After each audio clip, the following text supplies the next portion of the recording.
शुरुआत में हम विल नाम के एक लड़के को देखते हैं जो अपने बारे में बता रहा होता है कि मैं पढ़ाई कर रहा था, पर क्योंकि हमेशा से मैं अमेरिका की तारीख के बारे में जानना चाहता हूँ, इसीलिए मैंने पढ़ाई फिलहाल छोड़ दी है और अब अमेरिका घूमकर मैं वहाँ के बारे में सब कुछ जान जाऊंगा। फिलहाल मैं वहाँ के एक गाँव में जा रहा हूँ जहाँ पर भैंसों की खाल का बहुत बड़ा बिजनेस किया जाता है। वहाँ इस चीज की मार्केट बहुत ज्यादा है जिसमें भी मेरी दिलचस्पी बहुत है, उसके बारे में भी मैं जानना चाहता हूँ। ये वक्त होता है 1874 जहाँ पर विल उस छोटी सी गाँव में पहुँच जाता है जिसका नाम बुचर्स क्रॉसिंग है, जो इस फिल्म का नाम भी है। अब यहाँ आकर विल अपने रहने के लिए कमरा लेता है। फिर आकर एक डीलर से मिला जो भैंसों की खाल चमड़ी का सबसे बड़ा डीलर था। वो लोगों से खाल लेकर मार्केट में बेचा करता था। वो अब डीलर को अपने बारे में बताता है कि मेरा नाम विल है, मैं आपके दोस्त का बेटा हूँ। कुछ साल पहले आप और मेरे डैड काफी अच्छे दोस्त हुआ करते थे, जो कहकर वो अपने डैड का डीलर को देता है। तब उससे मिलकर डीलर काफी खुश हुआ। डीलर से बताता है कि मैं यहाँ अमेरिकन को समझने आया हूँ, उन्हें जानना चाहता हूँ। डीलर कहता है कि हाँ, तुम्हारे डैड मेरे काफी अच्छे दोस्त थे, पर बेटा अभी फिलहाल यहाँ मंदे चल रही है, हालात खराब है काम शाम की, तो मैं तुम्हें फिलहाल नौकरी पे नहीं रख सकता। जिस पर विल कहता है नहीं आप गलत समझ रहे हैं, मुझे जॉब नहीं चाहिए, बल्कि मैं तो बस ये समझना चाहता हूँ कि शिकारी भैंसों का शिकार कैसे करते हैं, उस पूरे प्रोसेस में क्या क्या होता है। ये सुनकर डीलर चौंक गया। कहता है बेटा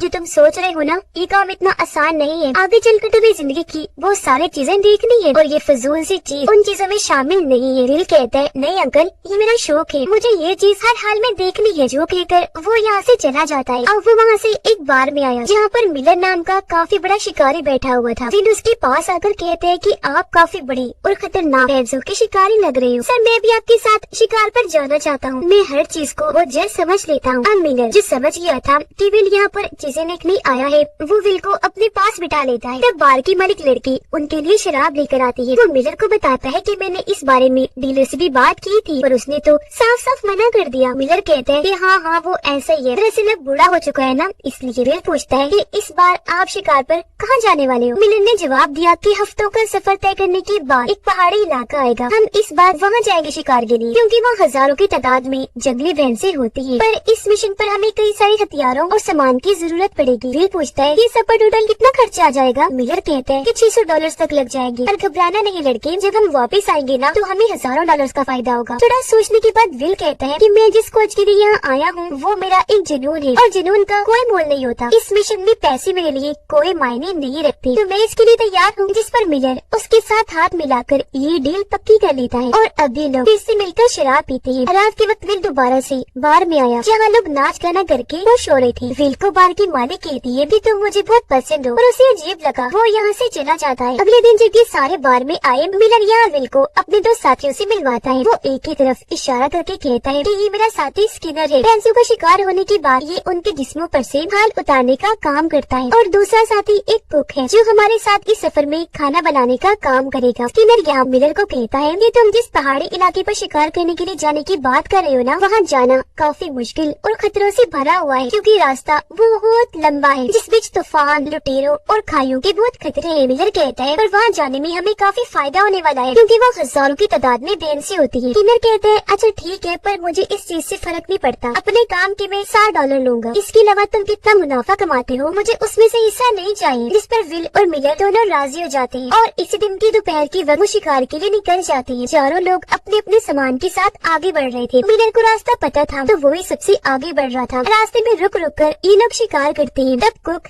इनके लिए खाना बनाता है और ये लोग जो सफर करके थक गए थे भूख मिटाने के लिए खाना खाते हैं। अगले दिन दोबारा से जब ये सफर शुरू कर रहे थे तो स्किनर को लगता है जैसे मिलर रास्ता भूलने लगा है, लेकिन फिर भी उसके पीछे पीछे ये लोग आगे बढ़ते रहते हैं और इनका ये वाला सफर भी काफी दिन तक चलता रहता है। जहाँ एक दिन ये लोग एक घर के पास पहुँचे। अंदर जब ये जाने लगे तो देखते हैं कि घर में एक लाश है, जो देखकर सभी काफी डर जाते हैं। रेगिस्तान में जब ये लोग थे तो घोड़ा गाड़ी पर बैठकर वहाँ एक औरत आई जो इन लोगों से मदद मांगती है, पर मिलर उसे वहाँ से जाने के लिए कहता है। विल कहता है कि मुझे ये बेचारी बेबस लग रही है, हमें इसकी मदद कर देनी चाहिए, पर मिलर ने मना कर दिया। ये देखकर औरत अपने गन निकाल लेती है। तब मिलर उससे पहले ही गन तान कर कहता है कि चुपचाप यहाँ से चली जाओ, वरना अभी गोली मार कर खत्म कर दूंगा तुम्हें। इसलिए अब औरत को वहाँ से जाना पड़ता है। यहाँ स्किनर अब विल को बताता है कि हमने उसकी मदद क्यों नहीं की। उसका कहना था कि इस तरह की औरतें लोगों को मारने के बाद उनका सामान चुरा लेती है। अब मिलर चारों तरफ देखने लगा। ऐसा लग रहा था जैसे वो कंफ्यूज हो कि किस तरफ जाना है, जो चीज स्किनर ने भी नोटिस कर ली थी। तो अब वो बोल ही पड़ता है कि मिलर मैं जानता हूँ तुम रास्ता भूल गए हो और अब न जाने हमें कहाँ लेकर चले जाओगे। मिलर कहता कहता है ऐसी बात नहीं है समझी, मैं इस जगह से बहुत अच्छे से वाकिफ हूँ और देखना मैं तुम्हें बिल्कुल सही जगह पर लेकर जाऊंगा। स्किनर कहता है पर एक मसला है, हमारा पानी खत्म हो गया है, आगे सफर के दौरान हमें पानी ना मिला तो हमें काफी मुश्किल का सामना करना पड़ सकता है। और अब ये लोग फिर से आगे बढ़ने लगते हैं। जहाँ मिलर रास्ता समझने की कोशिश कर रहा था तो अब इन लोगों का प्यास की वजह से बुरा हाल हो रहा था। सबसे ज्यादा हालत विल की खराब हो जाती है, वो काफी कमजोरी महसूस कर रहा था। उसका घोड़ा जब नदी से होकर गुजर रहा था तो विल की हालत इतनी खराब हो जाती है कि वो तालाब में गिर जाता है, जिस बीच उसे भैंसों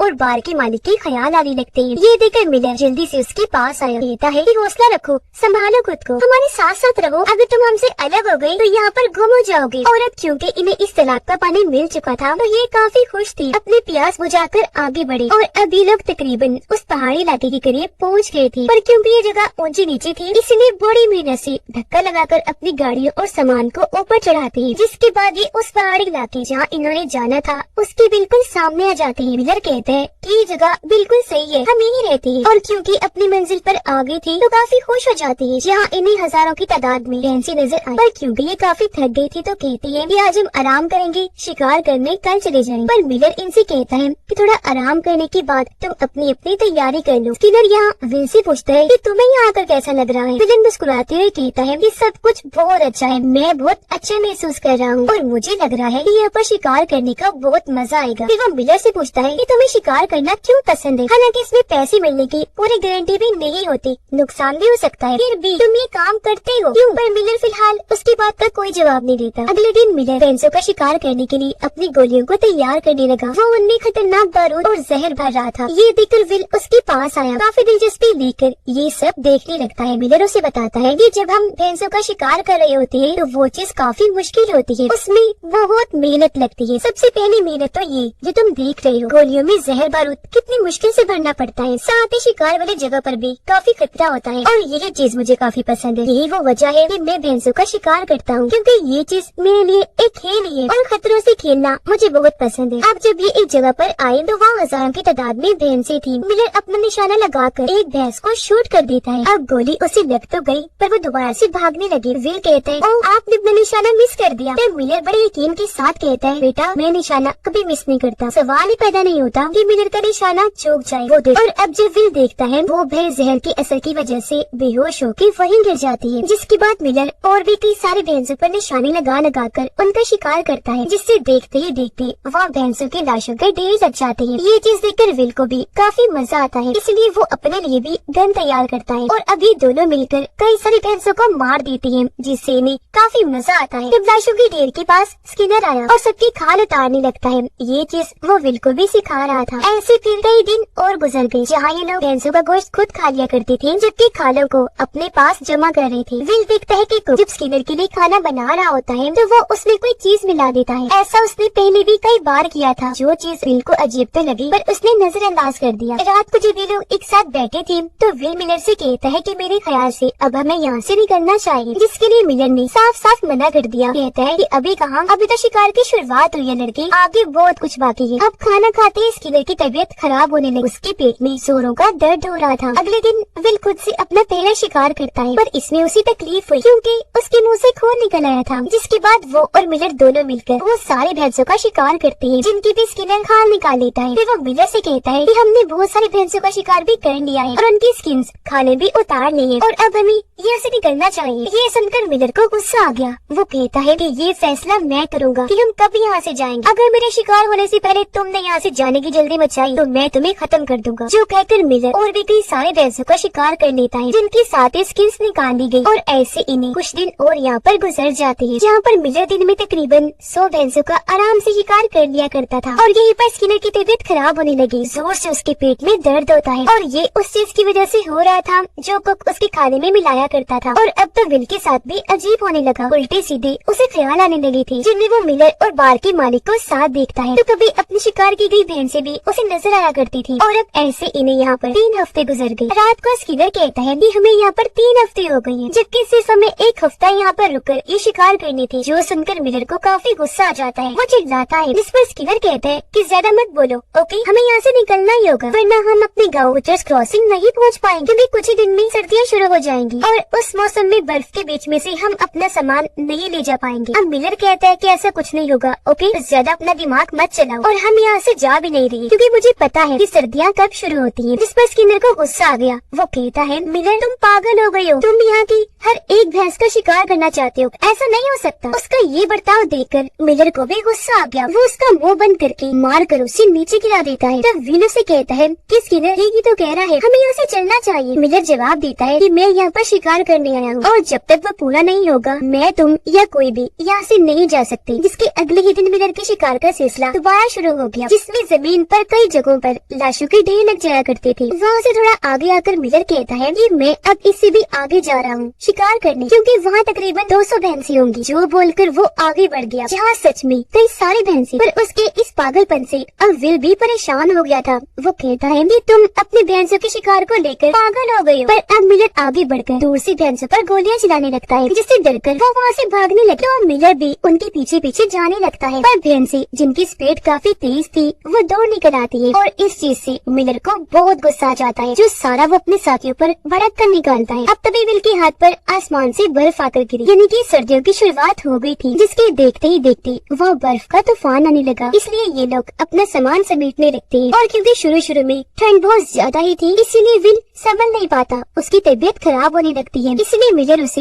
भैंसों की खालों के नीचे सुला देता है। अब काफी देर के बाद जाकर ये तूफान रुकता है, जहाँ ये लोग निकलने की तैयारी करने लगे। मिलर कहता है कि ठंड से हम मर न जाए तो इसके लिए हमें यहाँ पर आग की जरूरत है, इसलिए अब ये लोग जैसे तैसे वहाँ पर आग जलाते हैं। मिलर कहता है कि मैंने कहा था ना कि निकलते हैं, लो देखो सर्दियाँ आ गई है, अब हम यहाँ पर फंस गए हैं। विल कहता है पर अभी भी हम यहाँ से निकल सकते हैं। जो सुनकर मिलर ने जवाब दिया कि नहीं निकल सकते, अब तो सर्दियाँ खत्म होने से पहले ऐसा हो ही नहीं सकता, क्योंकि बर्फ में हम अपना सामान लेकर आगे बढ़ ही नहीं सकते और अब हमें सर्दियाँ खत्म होने का इंतजार करना पड़ेगा, उससे पहले हमारे यहाँ से निकलने का सवाल ही पैदा नहीं हो। विल कहता है हम आराम आराम से चलकर यहाँ से निकलने की कोशिश करेंगे। मिलर फिर से कहता है कि ये भी मुमकिन नहीं, क्योंकि हम जैसे थोड़ा आगे बढ़ेंगे फिर से तूफान आ जाएगा, तो मजबूरन हमें वहाँ पर रुकना पड़ेगा और ऐसे में सबसे ज्यादा हालत भी तुम्हारी ही खराब होगी। इसलिए अब हमारे पास इंतजार करने के अलावा और कोई रास्ता नहीं है। और अब ऐसे ही इन लोगों को कई दिन और गुजर गए। अब भी मिलर शिकार करना नहीं छोड़ता, भैंसों को मारकर वो खाने के लिए लाता है, जो हमेशा की तरह कुक का खाना खाने के बाद स्किनर के पेट में दर्द होने लगता है, पर पहले से भी ज्यादा। अगले दिन विल जब एक जगह पर आया तो उसे अपने सामने एक भैंस खड़ी हुई दिखती है, जो अगले पल वहाँ नहीं थी, क्योंकि वहाँ पर कोई भैंस थी ही नहीं। ये तो बस उसका ख्याल था, क्योंकि इनका ये सफर इतना डिस्टर्ब कर रहा था कि अब तो इन्हें उल्टे सीधे ख्याल आ रहे थे। एक रात स्किनर मिलर को कहता है अब निकलने की तैयारी करनी चाहिए। क्या ख्याल है, क्योंकि कुछ दिन के बाद सर्दियाँ खत्म हो जाएंगी। मिलर कहता है अभी नहीं, जब सर्दियाँ पूरी तरह से खत्म हो जाएगी तब। जो सुनकर स्किनर भड़क उठा, क्योंकि उसके पेट का बुरा हाल था। और अब एक दिन स्किनर को वो दवाई मिल ही जाती है जो कुक खाने में मिलाया करता था, जिसे खाकर उसके पेट में मसला शुरू हो जाया करता था। दवाई को स्किनर कुक को लाकर दिखाता है, कहने लगा तो अच्छा ये मिलाया करते थे तुम मेरे खाने में, तभी तो मैं सोच रहा था कि तुम्हारा पकाया खाना खाने से सिर्फ मुझे ही दर्द क्यों होती थी। कुक यहाँ माफी मांगता है, पर स्किनर जो काफी भड़का हुआ था वो कुक को मारने लगा। इतना ज्यादा मारता है कि उसकी हालत खराब हो गई और फिर वो मर ही जाता है। ये देखकर मिलर और विल यहाँ पर आए, जिन्हें स्किनर ने सारी बात बता दी। कहता है कि इसलिए किया ये सब क्योंकि इसने मेरी जान लेने की कोशिश की, वो दवाई मेरे खाने में मिलाकर। मिलर कहता है अब हमें इसे दफन करना होगा। फिर अगली ही सुबह ये लोग कुक को दफन कर देते हैं। दुखी होते हुए उसे याद करने लगते हैं। अब देखते ही देखते सर्दियाँ खत्म हुई और अगला मौसम शुरू हो जाता है। जैसे बर्फ खत्म होना शुरू हुई ये लोग अपनी गाड़ियाँ लेकर आगे बढ़ने लगे, जो भैंस की खालों से भरी हुई थी। पर इन्हें अपनी गाड़ियाँ चढ़ाने और उतारने में काफी मुश्किल पेश आती है, लेकिन जैसे तैसे ही पहाड़ी के